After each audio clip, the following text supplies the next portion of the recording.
Hello students, how are you all? Welcome to Baji Sir Maths YouTube channel. ఈరోజు మనము బీజగణితం అనే టాపిక్ని స్టార్ట్ చేసుకోబోతున్నాము, అంటే ఆల్జిబ్రా. ఈ ఆల్జిబ్రా సంబంధించి one of the most important topic. మనకి టెట్లో అయినా కూడా డిఎస్లో అయినా కూడా ఇంపార్టెంట్ బిట్స్ రావడానికి అవకాశం ఉన్న టాపిక్ అనమాట. మ్యాక్సిమం నాన్ మ్యాథ్స్ స్టూడెంట్స్ అందరూ కూడా ఇబ్బంది పడే వన్ ఆఫ్ ద టాపిక్ కూడా ఇదే. ఎందుకంటే చాలా వేరియబుల్స్ ఉంటాయి, కాన్స్టెంట్స్ ఉంటాయి, కోఎఫిషియంట్స్ ఉంటాయి, ఇవన్నీ ఉంటాయి. వీటిని మనం ఎలా మల్టిప్లికేషన్ చేసుకోవాలి, ఎలా ఎడిషన్ చేసుకోవాలి అనేది కన్ఫ్యూషన్గా ఉండే టాపిక్. కానీ మనము ఈ టాపిక్ని డీటెయిల్డ్గా డిస్కషన్ చేసుకుందాము. ప్రతి ఒక్క నాన్ మ్యాథ్స్ స్టూడెంట్స్ కూడా అర్థమయ్యే రీతిలో డీటెయిల్డ్గా చెప్పుకుందాము. ఖచ్చితంగా వీడియోని ఫస్ట్ టైం చూసే వాళ్ళు ఎవరైనా ఉంటే సబ్స్క్రైబ్ చేసుకుని ఫాలో అవ్వండి. ఖచ్చితంగా అన్ని టాపిక్స్ మన యూట్యూబ్ ఛానల్లో ఉన్నాయి. సో వాటన్నిటి కూడా చూస్తే మీకు చాలా వరకు యూజ్ ఉంటుంది. ఖచ్చితంగా వీడియోని లైక్ చేయండి. ఇంకా నాన్ మ్యాథ్స్ స్టూడెంట్స్ చాలామంది ఉంటారు, వాళ్ళందరికీ కూడా రీచ్ అవుతుంది అండ్ వాళ్ళకు కూడా ఎంతో కొంత హెల్ప్ మనం చేసినట్లు అవుతుందన్నమాట. అయితే ఈ బీజగణితంలో మనకి ముందు తెలుసుకోవాల్సిన కొన్ని మెయిన్ ఇంపార్టెంట్ వర్డ్స్ ఉన్నాయి. అవి తెలుగు మీడియం వాళ్ళు, ఇంగ్లీష్ మీడియం వాళ్ళు, బోత్ మీడియం వాళ్ళు ఉన్నారు కాబట్టి ఒకసారి చూడండి అమ్మా. పక్కన రాశాను, జాగ్రత్త చూడండి. చరరాశి అంటే వేరియబుల్స్, స్థిర రాశి అంటే కాన్స్టెంట్స్, పదం అంటే టర్మ్, గుణకం అంటే గుణకాలు అంటాం, కోఎఫిషియంట్ అంటాం ఇంగ్లీష్లో, సమాసం అంటే ఎక్స్ప్రెషన్, కారణాంకాలు అంటే ఫ్యాక్టర్స్. సో ఈ వర్డ్స్ తెలియక చాలామంది ఇబ్బంది పడుతూ ఉంటారు. ఇంగ్లీష్ మీడియం స్టూడెంట్స్కి మ్యాథ్స్ వచ్చినా కూడా ఈ తెలుగు మీడియంలో చేసేటప్పుడు ఇబ్బంది పడేది ఈ వర్డ్స్ దగ్గరే. కానీ ఈ వర్డ్స్ మనకి క్లారిటీ ఉంటే మాత్రం ఇబ్బంది పడాల్సిన అవసరం లేదు. మనము ఓన్లీ అకాడమిక్ టెక్స్ట్ బుక్లో ఉన్న టాప్ ప్రాబ్లమ్స్ మాత్రమే డిస్కషన్ చేసుకుంటున్నాము. సో బయటవి ఏమీ కూడా మనము చెప్పుకోవట్లేదు. ఎందుకంటే అకాడమిక్ టెక్స్ట్ బుక్లో మాత్రమే మనకి టెట్లో కానివ్వండి, డిఎస్సిలో కానివ్వండి అడగడానికి స్కోప్ ఉంది. ఓకేనా? సో ఇది ఒకసారి అబ్జర్వ్ చేసుకుంటే ఇక్కడ ఇంట్రడక్షన్ చూడండి అమ్మ. బీజగణితం అంటే ఆల్జిబ్రా. సో బీజగణితాన్ని ఆంగ్లంలో ఆల్జిబ్రా అంటాము. ఎస్, వాడు అడగడానికి బిట్టుంది. బీజగణితాన్ని ఆంగ్లంలో ఈ క్రింది విధంగా ఏమంటారు అని అడగడానికి అవకాశం ఉంటుంది. ఏమంటామమ్మా? ఆల్జిబ్రా అంటాం. ఇది ఆల్జబర్ అను అరబిక్ పదం నుంచి వచ్చింది. ఏ పదం నుంచి వచ్చిందమ్మా? చూడండి, జాగ్రత్తగా చూడాలి. ఆల్జబర్ అను అరబిక్ పదం ఎక్కడి నుంచి? అరబిక్ పదం నుంచి వచ్చింది. One of the most important bit అనమాట. సో బీజగణిత పితామహుడు, ఖచ్చితంగా ఇతని గురించి కూడా మనకి అట్లీస్ట్ నేమ్ అయినా తెలిసి ఉండాలన్నమాట. ఎవరు మనకి? Diophantus. So father of algebra is nothing but Diophantus. ఓకేనా? అయితే దీంట్లో మనకి one of the most important topic వచ్చేసి ఆల్జిబ్రిక్ ఎక్స్ప్రెషన్స్. ఆల్జిబ్రిక్ ఎక్స్ప్రెషన్స్ అంటే బీజగణిత సమాసాలు అనేసి. సో బీజగణిత సమాసాలు, బీజగణిత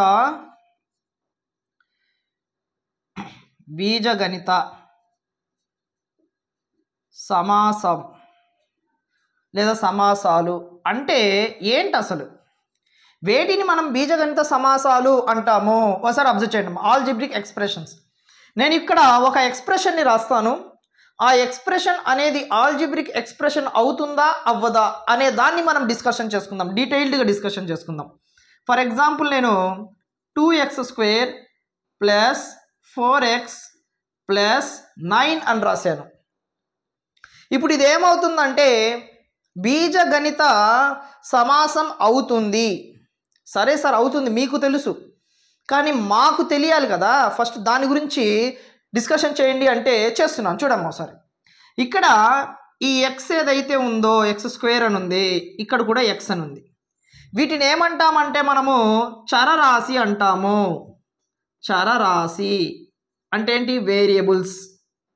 అంటే ఎక్స్లు, ఎమ్, ఎన్, ఏ, బి, సి ఇలాంటి ఆల్ఫాబెట్ లెటర్స్ ఏవైతే ఉంటాయో వాటన్నిటిని మనము వేరియబుల్స్ అంటాము. ఈ వేరియబుల్స్ మనకి మార్చుకోవడానికి అవకాశం ఉంటుంది. ఇంపార్టెంట్ పాయింట్ అనమాట. మార్చుకోవడానికి అవకాశం ఉన్నది ఏమవుతుంది? చరరాశి అవుతుందా, స్థిర రాశి అవుతుందా అని అడుగుతాడు. అంటే కాన్స్టెంట్ అవుతుందా, వేరియబుల్ అవుతుందా అని. వేరియబుల్స్ని మాత్రమే మనము చేంజ్ చేసుకోవడానికి పాసిబిలిటీ ఉంటుంది. ఓకేనా? నెక్స్ట్ ఇక్కడ మనము ఈ 2 ఏదైతే ఉందో ఈ 2ని మనం ఏమంటాము అంటే కోఎఫిషియంట్ అంటాము, అంటే తెలుగులో మనకి గుణకం అంటాము. ఇలాంటి ఎక్స్ప్రెషన్ ఒకటి ఇచ్చేసి x² సంబంధించిన గుణకం ఏమవుతుంది అని అడిగాడు అనుకోండి, ద కోఎఫిషియంట్ ఆఫ్ x² అని అడిగితే దానికి ఆన్సర్ ఏమవుతుందమ్మా 2 అవుతుంది.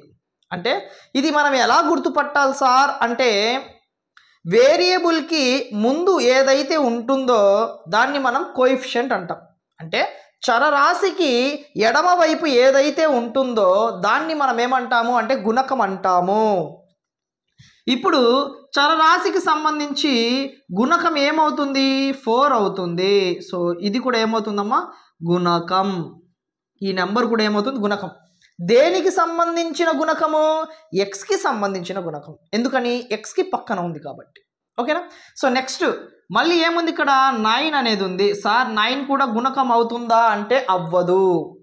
అదేంటి సార్ ఇక్కడ 2 అనేది గుణకం అన్నారు, 4 అనేది కూడా గుణకం అన్నాడు, ఇక్కడ కూడా నెంబరే కదా ఉంది, దాన్ని కూడా నేను గుణకం కిందకి రాసుకుంటాను అంటే కోఎఫిషియంట్ కిందకి రాసుకుంటానంటే ఒప్పుకోరు. ఖచ్చితంగా ఈ 9 ఏమవుతుంది అంటే కాన్స్టెంట్ అవుతుంది. కాన్స్టెంట్ అంటే మనకి స్థిర రాశి. ఏమవుతుందమ్మా స్థిర రాశి కాన్స్టెంట్ అవుతుంది. సార్ కాన్స్టెంట్ అవుతుందని చెప్పారు, బాగానే ఉంది. మరి ఇది కాన్స్టెంట్ అవుతుందని ఇక్కడ ఉన్న నెంబర్స్ మనకి వేరియబుల్స్ అవుతాయని మనం ఎలా తెలుస్తుంది? దేన్ని బేస్ చేసుకొని మనం దాన్ని గుర్తుపట్టాలి అంటే ఇండిపెండెంట్గా అంటే స్వతంత్రంగా ఒక నెంబర్ మీకు కనిపిస్తే అది ఖచ్చితంగా స్థిర రాశి అవుతుంది. అంటే పక్కన వేరియబుల్స్ ఏమీ లేకుండా ఒక నెంబర్ మాత్రమే ఉందనుకోండి, వాటిని ఏమంటాము అంటే మనం కాన్స్టెంట్ అంటాం. అలా కాకుండా ఇలాంటి వేరియబుల్స్ పక్కన ఉన్నాయి అనుకోండి, వాటిని మనము కోఎఫిషియంట్స్ అంటాం. చరరాశులు పక్కన ఉంటే దాన్ని మనం గుణకం అంటాము. చరరాశులతో సంబంధం లేకుండా ఖాళీగా స్వతంత్రంగా ఒక నెంబర్ ఇలా ఉంటే మాత్రము దాన్ని మనం స్థిర రాశి అంటాము, అంటే కాన్స్టెంట్ అవుతుంది. సరే ఇంతవరకు బాగుంది సార్. మరి ఇది ఆల్జీబ్రిక్ ఎక్స్ప్రెషన్ అవుతుందా అవ్వదా అంటే ఖచ్చితంగా అవుతుంది. ఎలా చెప్పొచ్చు సార్ అంటే ఇప్పుడు నేను చెప్పిన వాటన్నిటితో పాటు పవర్లో కూడా మనం నెంబర్స్ని చూసుకోవాలి. పవర్స్ అంటే ఇక్కడ చరరాశులకి పైన ఏదైతే ఇక్కడ నెంబర్స్ ఉన్నాయో ఈ నెంబర్స్ ఇక్కడ ఏమీ లేకపోతే 1 ఉన్నట్లు, స్థిర రాశికి పవర్లో ఏమీ లేదు అంటే 0 ఉన్నట్లు. అంటే మనకి పవర్లో ఎలా ఉండాలి అంటే ఏంటి, పవర్లో ఎలా ఉండాలి అంటే ఇక్కడ ఉండే నెంబర్స్ అన్నీ ఖచ్చితంగా నాన్ నెగిటివ్ ఇంటీజర్స్ అయి ఉండాలి. నాన్ నెగిటివ్ ఇంటీజర్స్ అంటే నార్మల్గా మనం ఇంటీజర్స్ అంటే ఏం రాసుకుంటాము -4 -3 -2 -1 0 1 2 3 అండ్ సో ఆన్ అని రాసుకుంటాం. ఇవన్నీ కూడా ఇంటీజర్స్ అవుతాయి మనకి. ఈ ఇంటీజర్స్లో నాన్ నెగిటివ్ ఇంటీజర్స్ అంటున్నాం అంటే నెగిటివ్ ఇంటీజర్స్ ఉండకూడదు అని దాని అర్థం. నెగిటివ్ ఇంటీజర్స్ ఉండకూడదు అంటే మరి ఎక్కడి నుంచి ఉండాలి 0 నుంచి ఉండాలి అని దాని అర్థం. 0 నుంచి ఉండాలి అంటే హోల్ నెంబర్స్ అయి ఉండాలి. ఇండైరెక్ట్గా హోల్ నెంబర్స్ అంటే మనకి అర్థం ఏంటి పూర్ణాంకాలు. అంటే పైన మనకి 2 1 0 లేదా 4 6 3 ఏదో ఒకటి ఉండాలి. అంతేగాని పవర్లో మనకి -1 -4 అలాగా ఉండకూడదు. అలా ఉంటే అది ఆల్జీబ్రిక్ ఎక్స్ప్రెషన్ అవ్వదు, అంటే మనకి బీజగణిత సమాసం అనేది అవ్వదు. కాబట్టి అన్ని రూల్స్ని మనం పాటించాల్సిందే. ఓకేనా. అయితే దీంట్లో ఇంకా మనం గుర్తుపెట్టుకోవాల్సింది ఏంటంటే 2x² అని ఉంది. 2x² అని ఉంది. ఈ 2x² అంటే ఏంటో తెలుసా?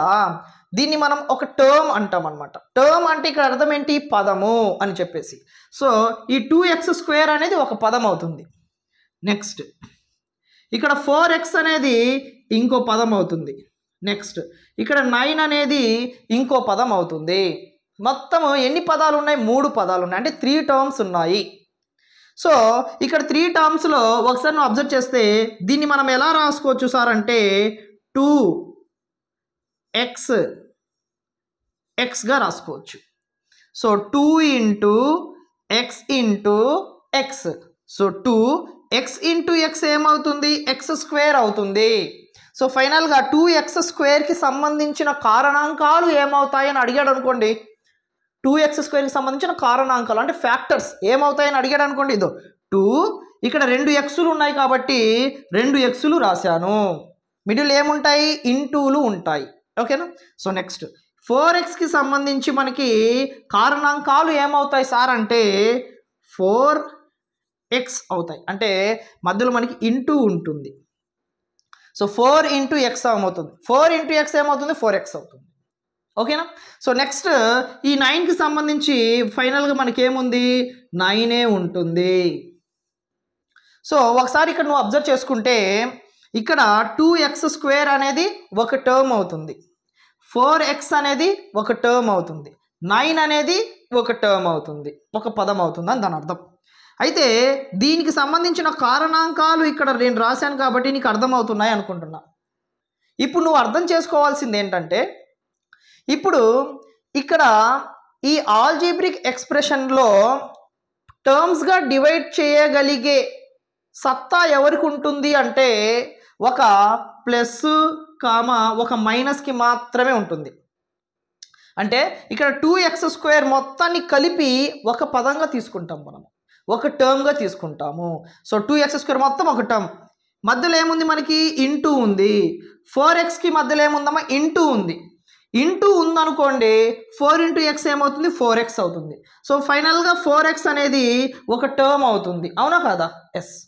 అదే దీన్ని నేను 4 + xగా రాశాను అనుకోండి, అప్పుడు 4 అనేది ఒక టర్మ్ అవుతుంది, x అనేది ఇంకో టర్మ్ అవుతుంది. 4 - x అని రాశాను అనుకోండి, అప్పుడు 4 అనేది ఒక టర్మ్ అవుతుంది, x అనేది ఇంకో టర్మ్ అవుతుంది. అదే నేను 4 × x రాశాను అనుకోండి, అప్పుడు 4 × x ఏమవుతుంది, 4x అవుతుంది. ఇదంతా కలిపితే ఒక టర్మ్ మాత్రమే అవుతుంది. అంటే టర్మ్స్గా డివైడ్ చేసే సత్తా ఎవరికి ఉంది, ప్లస్కి ఉంది అండ్ మైనస్కి ఉంది. అదే ఇంటూకి ఆ సత్తా ఉందా, లేదు. ఎప్పుడైతే ఇంటూ మనం రాస్తామో అది కాస్త కలిసిపోయి ఒక టర్మ్గా మారిపోతుంది. అదే నువ్వు ప్లస్ పెట్టావనుకో విడివిడిగా 2 టర్మ్స్గా మారిపోతాయి. మైనస్ పెట్టావనుకో అప్పుడు కూడా 2 టర్మ్స్గా మారిపోతాయి.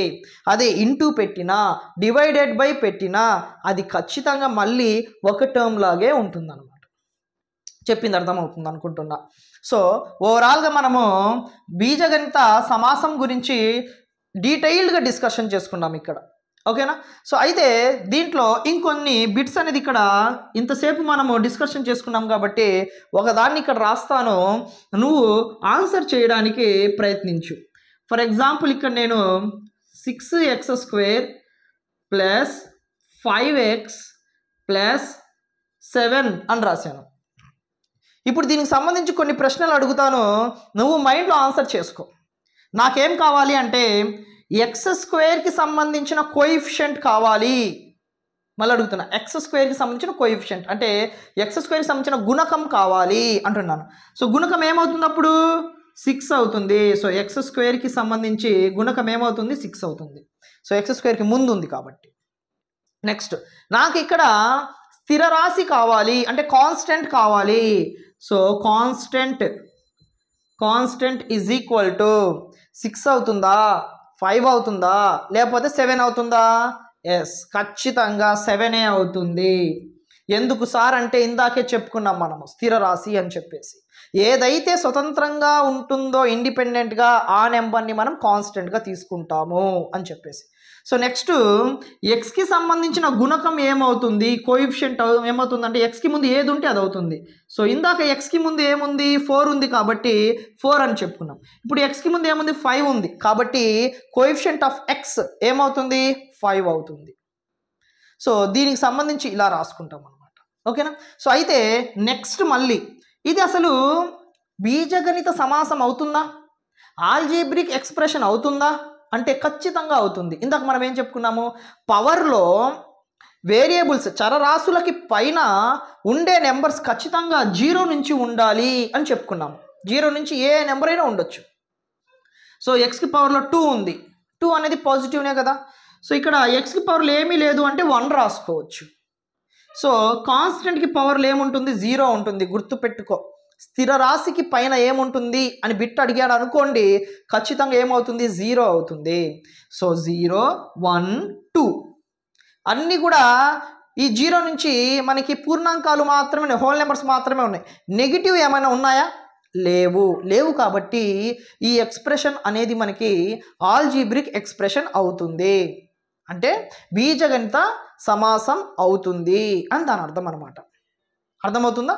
సో నెక్స్ట్, అండ్ ఇక్కడ ఇంకోటి రాస్తున్నాను, 4x² మైనస్ 7x⁻−1 ప్లస్ 8 అని రాశాను. ఇప్పుడు ఇది ఆల్జీబ్రిక్ ఎక్స్ప్రెషన్ అవుతుందా అంటే మనకి బీజగణిత సమాసం అవుతుందా అని అడుగుతాడు. అసలు ఇది బీజగణిత సమాసం ఎలా అవుతుంది చూడు ఒకసారి. పవర్లో గమనించావా? -1 ఉంది. పవర్లో ఉండాల్సింది ఎక్కడి నుంచి? 0 నుంచి. ఎక్కడుంది -1? ఇటువైపు ఉంది. కాబట్టి -1 ఉంటే అదేమవుతుంది? బీజగణిత సమాసం అవ్వదు, అంటే ఆల్జీబ్రిక్ ఎక్స్ప్రెషన్ అవ్వదు. అర్థమైంది అనుకుంటున్నా. సో నెక్స్ట్, ఫర్ ఎగ్జాంపుల్ దీన్ని ఇంకో విధంగా రాస్తున్నాను. So 5x² plus 7/x⁻−1 plus 8 అని రాశాను. మరి ఇప్పుడు ఇది ఆల్జీబ్రిక్ ఎక్స్ప్రెషన్ అవుతుందా అంటే ఖచ్చితంగా అవుతుంది.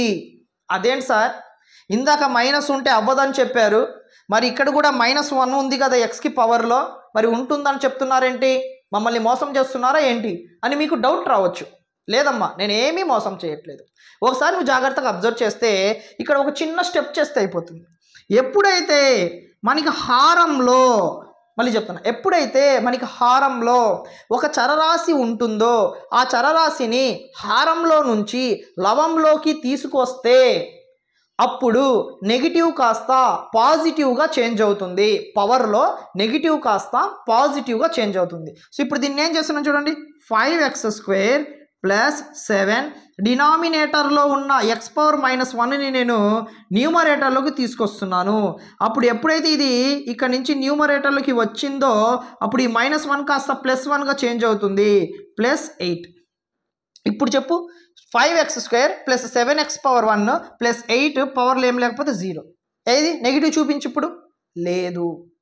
కాబట్టి ఇలా మనం డినామినేటర్లో హారంలో ఏదైనా ఇవ్వగలిగారే అనుకోండి మనకి నెగిటివ్ ఫామ్లో, సార్ నెగిటివ్ అని చెప్పాడు కదా కాబట్టి ఇక్కడ నెగిటివ్ ఉంది కాబట్టి ఇది బీజగణిత సమాసం అవ్వదు అని నువ్వు నిర్ణయం తీసుకోకూడదు. అది లవంలో ఉందా హారంలో ఉందా చెక్ చేసుకోవాలి. ఇక్కడ చూడు 7x⁻−1 అని ఉంది, అంటే ఇది ఎక్కడ ఉంది? పైనే ఉంది, లవంలోనే ఉంది. ఇక్కడ హారంలో ఉంది, డినామినేటర్లో ఉంది. డినామినేటర్ నుంచి న్యూమరేటర్లోకి వచ్చేసింది. అప్పుడు ఏమవుతుంది? పాజిటివ్గా కన్వర్ట్ అయిపోతుంది. సో పాజిటివ్ కన్వర్ట్ అయితే ఓవరాల్గా ఏమవుతుంది? మనకి ఆల్జీబ్రిక్ ఎక్స్ప్రెషన్ అవుతుంది. వెంటనే మనము x² సంబంధించిన కోఎఫిషియంట్ 5 అవుతుందని చెప్పుకోవచ్చు, xకి సంబంధించిన కోఎఫిషియంట్ 7 అవుతుందని చెప్పుకోవచ్చు, కాన్స్టెంట్ ఏమో మనకి 8 అవుతుందని చెప్పుకోవచ్చు. కాన్స్టెంట్కి పవర్లో ఏముంటుంది మనకి? ఖచ్చితంగా 0 ఉంటుంది. ఏముంటుందమ్మా? ఖచ్చితంగా 0 ఉంటుంది. అండ్ దీంతో పాటు మనము ఇంకొక విషయాన్ని మనము గుర్తుపెట్టుకోవాలి. ఏంటి సార్ ఆ ఒక్క విషయం అంటే? డిగ్రీ. మనం డిగ్రీ అనేది ఖచ్చితంగా తెలుసుకోవాలి. సార్ డిగ్రీ అంటే ఏంటి అసలు? అది ఎలా తెలుస్తుంది అంటే ఒక్కసారి అబ్జర్వ్ చేయి. సో ఇక్కడ ఆల్జీబ్రిక్ ఎక్స్ప్రెషన్ ఏదైతే ఉందో ఈ ఎక్స్ప్రెషన్కి సంబంధించి ఇప్పుడు నేను డిగ్రీ అనేది 2 అవుతుంది అని రాస్తున్నా. సార్ ఫస్ట్ 2 రాసే ముందు అది ఎలా వచ్చిందో చెప్పండి, అప్పుడే కదా మనకు అర్థమయ్యేది అని నీకు డౌట్ రావచ్చు. ఎస్, ఇక్కడ పవర్స్లో ఒకసారి అబ్జర్వ్ చేస్తే 2 ఉంది, 1 ఉంది, 0 ఉంది. దీంట్లో హయ్యెస్ట్ నెంబర్ ఏదైతే ఉంటుందో దాన్ని మనం డిగ్రీగా తీసుకుంటాము. మళ్ళీ చెప్తున్నా, హయ్యెస్ట్ నెంబర్ ఏదైతే ఉంటుందో వేరియబుల్కి పైన చరరాశికి పైన ఉండే నెంబర్స్లో హయ్యెస్ట్ నెంబర్ ఏదైతే ఉంటుందో దాన్ని మనం డిగ్రీగా తీసుకుంటాము. ఫర్ ఎగ్జాంపుల్ ఇక్కడ నేను x³ plus 2x² plus 7x⁴ plus 8 అని రాశాను. ఇప్పుడు దీనికి సంబంధించి నాకు డిగ్రీ ఏమవుతుంది? ఎస్, కొంతమంది మైండ్లోకి వచ్చేసింది కూడా, 4 అవుతుంది. ఎలా సార్ అంటే ఇప్పుడే చెప్పాను కదా, ఇక్కడ 3 ఉంది, 2 ఉంది, 4 ఉంది, ఏం లేకపోతే 0 ఉంటుంది. సో ఇప్పుడు దీంట్లో హైయెస్ట్ 3, 2, 4, 0. సో హైయెస్ట్ నెంబర్ ఏముంది? 4 ఉంది. కాబట్టి డిగ్రీ ఏమవుతుంది మనకి? 4 అవుతుంది. సో ఇలాగ మనము డిగ్రీని కూడా ఎలా ఫైండ్ అవుట్ చేయాలి అనేది కూడా మనకి తెలిసి ఉండాలన్నమాట. సో ఇంత డీటెయిల్డ్గా మనము మీరు ఎక్కడ చూసినా కూడా ఇంత డీటెయిల్డ్గా ఎక్కడ ఉండదు. ఓన్లీ మన ఛానల్లో మాత్రమే నాన్ మ్యాథ్స్ స్టూడెంట్ని మాత్రమే మనం దృష్టిలో పెట్టుకొని చెప్తున్నాం అనమాట. ఇంకా మ్యాథ్స్ స్టూడెంట్స్ ఎవరైతే ఉంటారో వాళ్ళకి కొన్ని మైనర్ డౌట్స్ ఉంటాయి, అంటే చిన్న చిన్న డౌట్స్ ఉంటాయి అనమాట. ఏంటంటే అవి మ్యాథ్స్ బ్యాక్గ్రౌండ్ అయినప్పటికీ కొంతమందికి మాత్రమే, అందరికి కాదు. ఈ సమాసం అంటే ఏంటి, ఈ గుణకం అంటే ఏంటి, ఇంగ్లీష్లో నుంచి తెలుగులో ఏమంటారు, ఇలాంటి చిన్న చిన్న డౌట్స్ ఉంటాయి. వాటి కోసమే నేను సైడ్లో రాశాను అండ్ టాపిక్ని డీటెయిల్డ్గా డిస్కషన్ చేసుకున్నాం అనమాట. సో ఒక నాన్ మ్యాథ్స్ స్టూడెంట్కి మాత్రమే కాదు, మ్యాథ్స్ స్టూడెంట్స్కి కూడా యూజ్ అయ్యేలా చెప్పుకున్నాం అనమాట.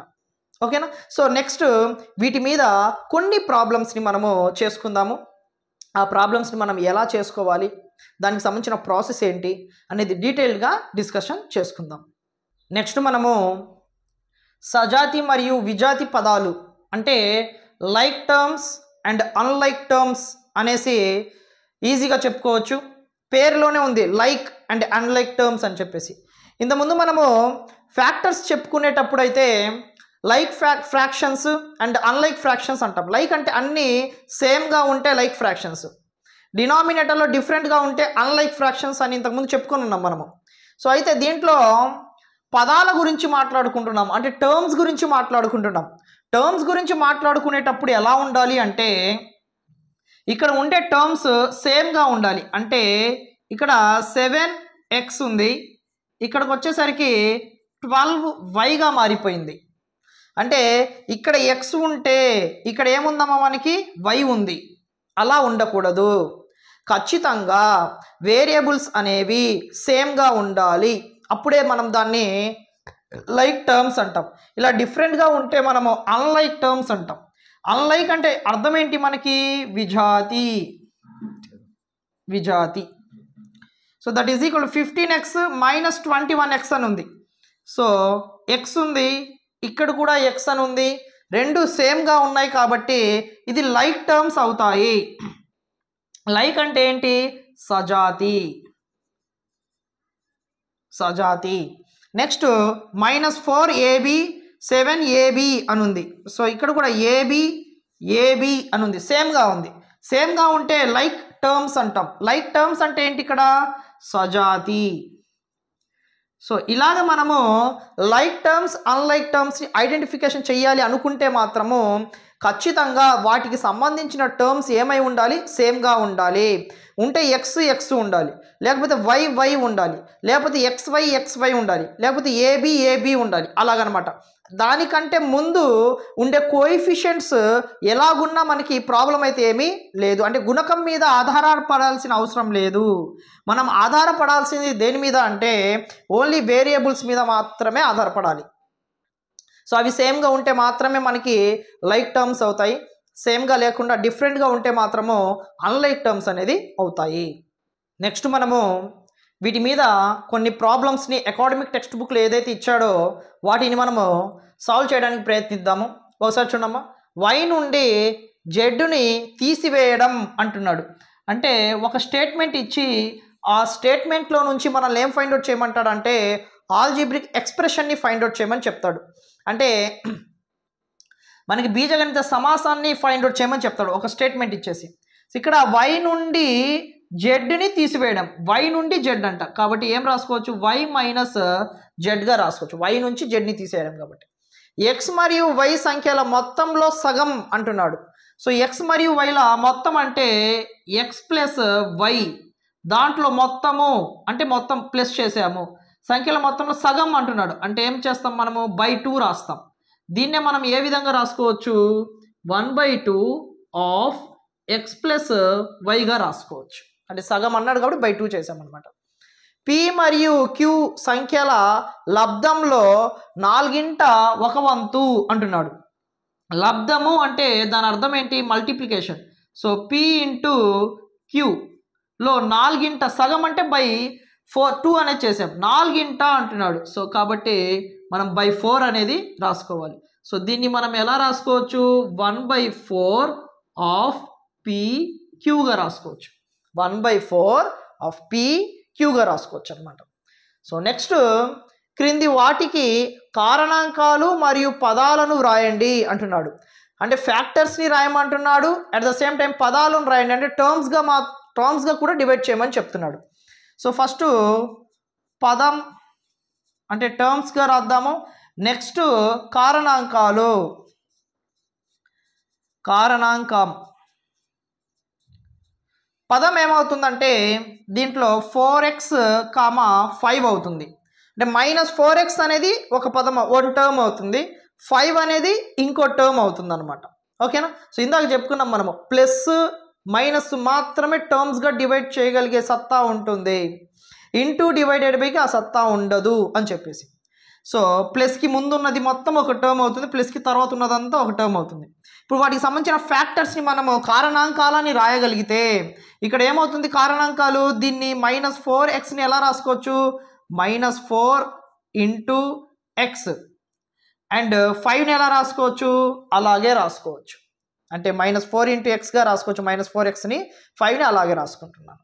సో నెక్స్ట్ పదం గురించి రాసుకుంటే సో ఇక్కడ 5y అనేది ఒక పదం అవుతుంది, 3y² అనేది ఇంకో పదం అవుతుంది. వీటికి సంబంధించిన కారణాంకాలు ఒకసారి అబ్జర్వ్ చేసుకుంటే 5yని మనం ఎలా రాసుకోవచ్చు? 5 ఇంటూ వైగా రాసుకోవచ్చు. దీన్ని ఎలా రాసుకోవచ్చు? 3 ఇంటూ y²ని ఎలా రాసుకోవచ్చు? y ఇంటూ వైగా రాసుకోవచ్చు. ఇంతకుముందు చెప్పుకున్నాం ఇది మనము. ఓకేనా? సో నెక్స్ట్ మళ్ళీ పదం గురించి pq అనేది ఒక పదం అవుతుంది, q అనేది ఇంకో పదం అవుతుంది, ఇంకో టర్మ్ అవుతుంది అనమాట. సో వీటికి సంబంధించిన ఫ్యాక్టర్స్ని మనం రాయగలిగితే p ఇంటూ క్యూగా రాస్తాము. ఇది ఒకటే ఉంది కాబట్టి మనం దాన్ని క్యూగా రాసుకుంటాం అనమాట. ఓకేనా? సో నెక్స్ట్ ఎక్స్ యొక్క గుణకాన్ని గుర్తించి రాయండి అంటున్నాడు. అంటే ఎక్స్కి సంబంధించిన కోఎఫిషియంట్ అంటున్నాడు. గుర్తుపెట్టుకోండి, ఇంతకుముందు మనం ఏం చెప్పుకున్నాము? ఫర్ ఎగ్జాంపుల్ x² + 7x + 9 అని ఉందనుకోండి, ఎక్స్కి సంబంధించిన కోఎఫిషియంట్ ఏమవుతుంది? 7 అవుతుంది అని చెప్పుకున్నాం మనము. అయితే దీంట్లో ఇంకొంచెం అప్డేటెడ్ లెవెల్లో ఎలా అడగొచ్చు అంటే ఫర్ ఎగ్జాంపుల్ దీన్నే నేను x² + x7 + 9 అని రాస్తున్నా. ఇప్పుడైనా కూడా ఎక్స్కి సంబంధించిన గుణకం ఏమవుతుంది? 7 అవుతుంది.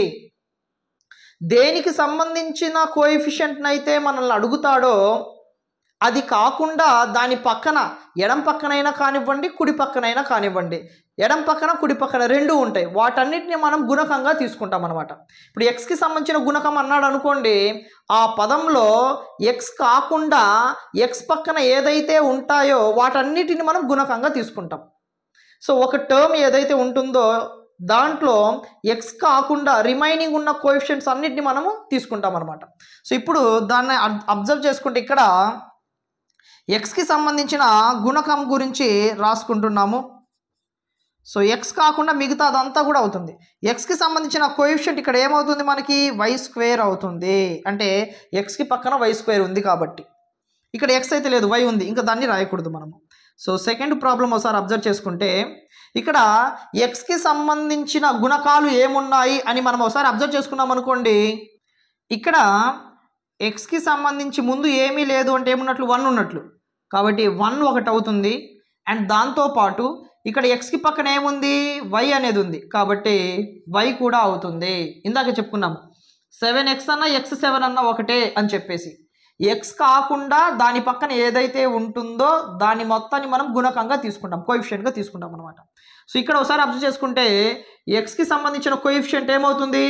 ఎక్స్ కాకుండా మిగతాది అని చెప్పేసి ఏముంది? 12 ఒకటి ఉంది, y² ఒకటి ఉంది కాబట్టి 12y² అవుతుంది. సో ఎక్స్కి సంబంధించిన కోఎఫిషియంట్ ఇక్కడ 12y² అవుతుంది అనమాట. సో ఇక్కడ 25 ఉంది కాబట్టి ఇంకా దాన్ని మనం కదిలించకూడదు.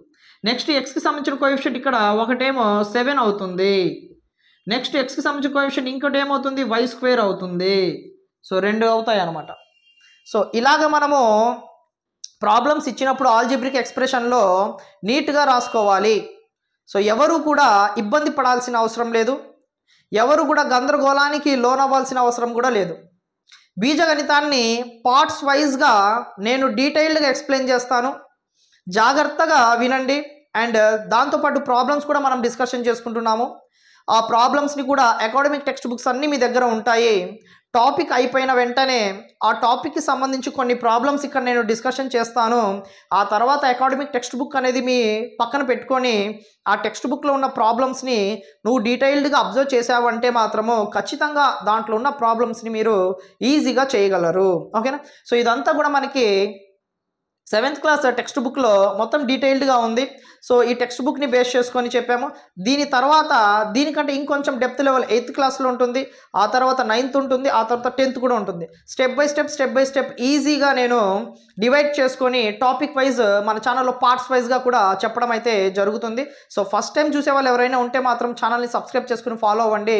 మీకు చాలా వరకు యూజ్ అవుతుంది. మన ఛానల్లో అన్ని టాపిక్స్ కూడా అవైలబుల్లో ఉన్నాయి. సో ఖచ్చితంగా లైక్ చేయండి. లైక్ చేస్తే ఇంకా చాలామందికి రీచ్ అవుతుంది. నాన్ మ్యాథ్స్ స్టూడెంట్స్ ఉంటారు మెయిన్, వాళ్ళందరికీ మనము హెల్ప్ చేసిన వాళ్ళు అవుతాము. Thank you so much.